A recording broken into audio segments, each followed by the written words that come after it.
அனைவருக்கும் வணக்கம். இது உங்கள் 369 டெஸ்லா. ஒரு வழியாக டிஆர்பி கம்ப்யூட்டர் இன்ஸ்ட்ரக்டர் எக்ஸாம் முடிஞ்சது. ஸோ அதுக்கான ஆன்சர் கீ, டிஆர்பி கம்ப்யூட்டர் இன்ஸ்ட்ரக்டருக்கான ஆன்சர் கீ பார்த்திங்க அப்படின்னா 369 டெஸ்லா வழக்கம் போல் டீட்டெயில்டாக explanation why not other option அதோட இன்க்ளூட் பண்ணி நாங்கள் போட்டிருக்கோம். இதில் ஏதாவது கரெக்ஷன் இருந்துச்சுன்னா தாராளமாக என்னோடய நம்பருக்கு நீங்கள் காண்டாக்ட் பண்ணலாம், அதையும் நம்ம இது பண்ணிக்கலாம். ஸோ இதுதான் அதுக்கான ஆன்சர் கீ. ஒவ்வொரு ஆன்சருக்குமே வந்து பார்த்திங்க அப்படின்னா பார்த்து தான் ரெடி பண்ணியிருக்கோம். ஸோ சம்ஸ் ஓரியன்டாக இருக்கிறதுக்கு பார்த்திங்க அப்படின்னாலும் நாங்கள் டீட்டெயில்டாக அதை சம்ஸாகவே போட்டு எக்ஸ்பிளைன் பண்ணியிருக்கோம். இப்போ உங்களுக்கே வரும், ஒவ்வொன்றா நான் ஸ்க்ரோல் பண்ணிகிட்டே போயிட்டே இருக்கேன். இதே மாதிரி பார்த்திங்க அப்படின்னா ப்ரோக்ராமிங் ஓரியன்டான கொஷின்ஸ் எல்லாமே பார்த்திங்க அப்படின்னா இன்றைக்கி ஈவினிங் அதை ரன் பண்ணி எப்படி அந்த ஆன்சர் வந்துச்சு அப்படிங்கிறதையும் உங்களுக்கு நான் எக்ஸ்ப்ளனேஷனில் நான் சொல்லிடுவேன். டீட்டெயில்டாக இருக்கும். இப்படி டீட்டெயில்டாகவே நாங்கள் போட்டிருக்கோம். ஒரு 36 நம்பர் கொஷின்ஸு.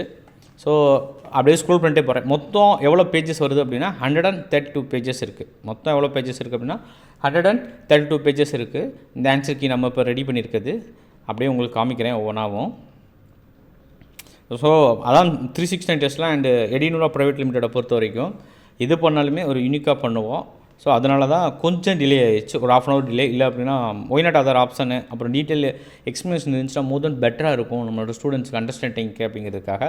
ஸோ இது போக பார்த்திங்க அப்படின்னா ஒரு அனலைஸ் ரிப்போர்ட் ரெடி பண்ணியிருக்கோம். ஸோ ப்ரோக்ராமிங் ஓரியன்டான கொஸ்டின்ஸ் எப்படி இருந்தது, டஃப்பாக இல்லை மாட்ரேட்டராக இருந்ததா, அதை பற்றியான டீட்டெயில் ரிப்போர்ட்டுமே நாங்கள் ரெடி பண்ணியிருக்கோம். ஸோ இது ஏன் ஸ்க்ரோல் பண்ணிகிட்ருக்கோம் அப்படின்னா உங்களுக்கு ஈஸியாக வந்து பார்த்திங்க அப்படின்னா பாஸ் பண்ணி ஒவ்வொன்றுக்கும் நீங்கள் ஆன்சர் பார்த்துக்கலாம். அதுக்காக தான் ஸ்க்ரோல் பண்ணிகிட்டு இருக்கேன் நான்.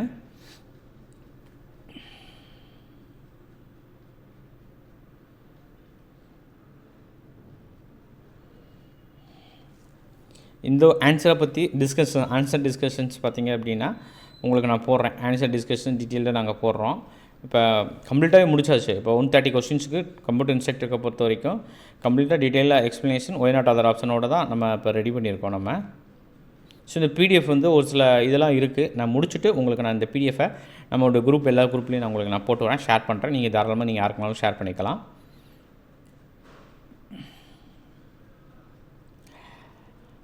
கொஷின் வந்து பொறுத்த வரைக்கும் ஈஸின்னு சொல்ல முடியாது, டஃப் தான். ஒரு மாடரேட்டான ஒரு கொஷின் தான், ஈஸியான கொஷின்ஸ்லாம் கிடையவே கிடையாது. கட் ஆஃபை பொறுத்த வரைக்கும் 90லேருந்து 100, 90க்கு மேலே இருந்தீங்க அப்படின்னா கொஞ்சம் செக்யூராக இருக்கும். 100 அப்படின்னா கன்ஃபார்மாக இருக்கும் கட் ஆஃபை பொறுத்த வரைக்கும்.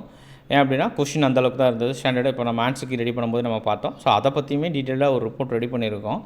எவ்வளோ குயிக்காக ரெடி பண்ண முடியுமோ உங்களுக்காக தான் நாங்கள் ரெடி பண்ணியிருக்கோம். அந்த ரிப்போர்ட்டுமேவும் ஒவ்வொன்றுக்கும் ஒவ்வொரு ஆன்சர், அதாவது ஏன் எதற்கு அப்படிங்கிறதுக்கான எக்ஸ்ப்ளனேஷன்ஸ் கம்ப்ளீட்டாகவே இருக்கும் உங்களுக்கு.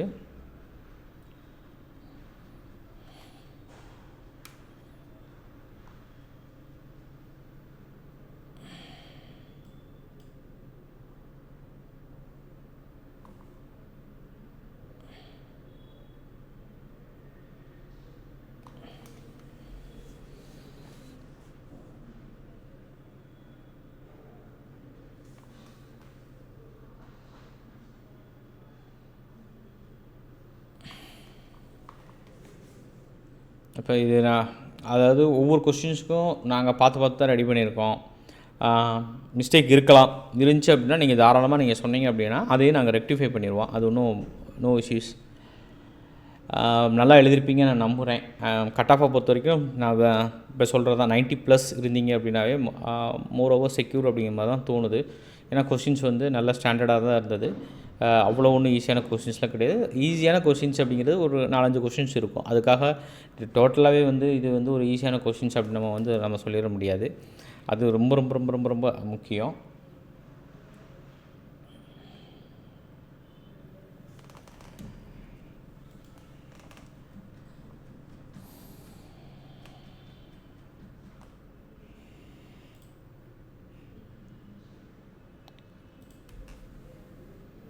$99 questions, 100th questions, 1, 2, 3. எல்லாமே ஸ்டெப் பை ஸ்டெப் எக்ஸ்ப்ளனேஷனே இருக்கும். நீங்கள் எக்ஸ்பெக்ட் பண்ணுற அளவுக்கு ஸ்டெப் பை ஸ்டெப் எக்ஸ்ப்ளனேஷனும் இருக்கும் உங்களுக்கு. ஸோ நீங்கள் ஆன்சர் கீ பார்க்கறதுக்காக நான் ஸ்க்ரோல் பண்ணுறேன், ஒரு தடவை பார்த்துக்குங்க. அதே மாதிரி மேத்தமெட்டிக்கல் கேட்டிருந்துருக்காங்க. மேத்தமெட்டிக்கல் பார்த்திங்க அப்படின்னா அதுவுமே நம்ம சால்வ் பண்ணி தான் கொடுத்துருக்கோம் உங்களுக்கு நாங்கள்.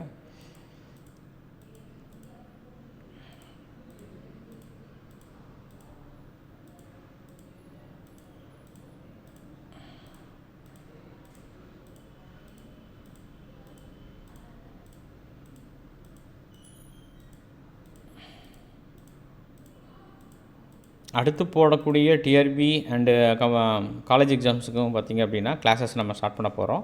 ஸோ அதில் ஜாயின் பண்ணணும் பண்ணிக்கோங்க. ஓகேவா? இப்போ இது கம்ப்ளீட்டான ரிப்போர்ட். இப்போ 31வது கொஸ்டின்லேருந்து இப்போ 160 வரைக்கும் 130 கொஸ்டின்ஸ் எப்படி கேட்டாங்க. ஸோ அதோட யூனிட் சம்மரி இப்போ எப்படி இருந்தது, இப்போ டேட்டா ஸ்ட்ரக்சர் ப்ரோக்ராமிங் எப்படி இருந்தது நம்மளுக்கு மொத்தம். அப்போ ப்ரோக்ராமிங் ஓரியன்டாக பார்த்திங்க அப்படின்னா மொத்தம் எவ்வளோ இருக்குது அப்படின்னா 42 கொஸ்டின்ஸ் இருந்துச்சு. கம்ப்யூட்டர் ஃபண்டமெண்டல் ஓரியன்டாக 21, நெட்வொர்க் செக்யூரிட்டி ஓரியன்டாக 18. அதாவது நான் மொத்தமாக சொல்கிறேன். நெட்வொர்க் செக்யூரிட்டி அப்படின்னா சைபர் செக்யூரிட்டியை சேர்த்து சொல்கிறேன் நான். பைத்தான் ப்ரோக்ராம் ஓரியன்டாக வந்து பார்த்திங்கன்னா 8 or 9 இருந்தது மொத்தம் நம்மளுக்கு. வெப்டெக்கில் வந்து 6, டேட்டா ஸ்ட்ரக்சர் அல்காரிதம் 5, அன்கிளாசிஃபைட் கொஸ்டின்ஸ் 4. இப்படி ஒவ்வொரு இப்போ டிஃபிகல்ட்டாக எவ்வளோ இருந்தது அப்படின்னா ஈஸி வந்து 52, மாட்ரேட்டாக இருந்தது 55, ரொம்ப டஃப்பாக இருந்தது வந்து 4. மிக்ஸ். அப்போ அப்ளிகேஷன் ஓரியன்டாக எத்தனை கொஸ்டின்ஸ் இருந்துச்சு அப்படின்னா நம்மளுக்கு 14 கொஸ்டின்ஸ் ப்ராப்ளம் சால்விங்கு. கான்செப்ட் ஓரியன்டாக டெஃபினிஷனாக 45, மெமரி அண்ட் ரீகால் வந்து 52%. இப்போ 100 மொத்தம் 130 கொஸ்டின்ஸை நம்ம கிளாஸிஃபை பண்ணியிருக்கோம். நம்ம 130 கொஸ்டின்ஸ் எப்படி ஸ்கில் எப்படி இருந்தது, எப்படி வெயிட் இருந்தது அப்படிங்கிறதுக்கு நான் அதுக்கு தான் ஆரம்பத்துலேருந்து உங்களுக்கு சொன்னேன். ப்ரோக்ராமிங் கொஞ்சம் நல்லா படிங்கன்னு நிறைய நாங்கள் சொல்லிக்கிட்டே இருந்தோம் கன்யூஸாக. அதுக்காகவே நிறைய கிளாஸஸ்லாம் ஆஃப்லைன் கிளாஸஸ் நாங்கள் we are conduct ஈஸி மாட்ரேட்டட். அதுக்கடுத்து பார்த்திங்க அப்படின்னா இதன் டேஷ்போர்டு. இப்போ இந்த டேஷ்போர்டு தான் நாங்கள் ரெடி பண்ணோம். இப்போ 130 கொஸ்டின்ஸ் நம்ம உங்களுக்கு இருந்தது. ஸோ அது எப்படி இருந்தது, டிஃபிகல்ட்டாக இருந்தது எப்படி அப்படின்னு சொல்லிட்டு கொஞ்சம் கொஷின்ஸ் டஃப் தான். அதில் எந்த வித மாற்று கருத்தும் கிடையவே கிடையாது. 82 அதாவது 90+100 இருந்துச்சு அப்படின்னாவே ஓவர் செக்யூர் அப்படிங்கிறது. நெட்டு ஸ்டாண்டர்டுக்கு தான் இருந்தது எல்லா கொஸ்டின்ஸுமே. பார்த்திங்க அப்படின்னா சம்ஸ்லாம் வந்து நெட்டு டிஎன் செட் ஸ்டாண்டர்ட் இருந்தது. டிஎன் செட் நெட்டு ஈஸியாக எழுதியிருந்தவங்களுக்கு இந்த கொஸ்டின்ஸ் வந்து கொஞ்சம் ஈஸியாக தான் இருந்திருக்கும். வேறு எந்த டவுட்டாக இருந்தாலும் அடுத்தடுத்து நாங்கள் சொல்கிறோம். அடுத்தடுத்து ஒவ்வொரு கொஸ்டின்ஸுக்குமே வந்து ஒரு டிஸ்கஷன் நம்ம போடுவோம். எல்லாம் டீட்டெயில்டாக உங்களுக்கு இன்றைக்கி இருந்து அப்படியே அப்டேட் ஆகும். அதே மாதிரி பார்த்திங்க அப்படின்னா நெக்ஸ்ட்டு வரக்கூடிய எக்ஸாம், அதாவது காலேஜ் டிஆர்பிக்கும் வந்து பார்த்திங்க அப்படின்னா we are started the classes. Computer சயின்ஸை பொறுத்த வரைக்கும் தமிழ்நாட்டை பொறுத்த வரைக்கும் எங்கள் அளவுக்கு யாருனாலையும் சப்போர்ட் பண்ண முடியாது. அதில் எந்த வித மாற்று கருத்தும் இல்லை. அது நிறைய ஸ்டூடெண்ட்ஸுக்கிட்ட நீங்கள் கேட்டு பார்த்தாவே தெரியும். ஸோ அதை நாங்கள் மோரோவர் எவ்வளோ தூரத்துக்கு பெட்டராக பண்ண முடியும் பண்ணிக்கிட்டே இருப்போம். அனைவருக்கும் நன்றி, வணக்கம்.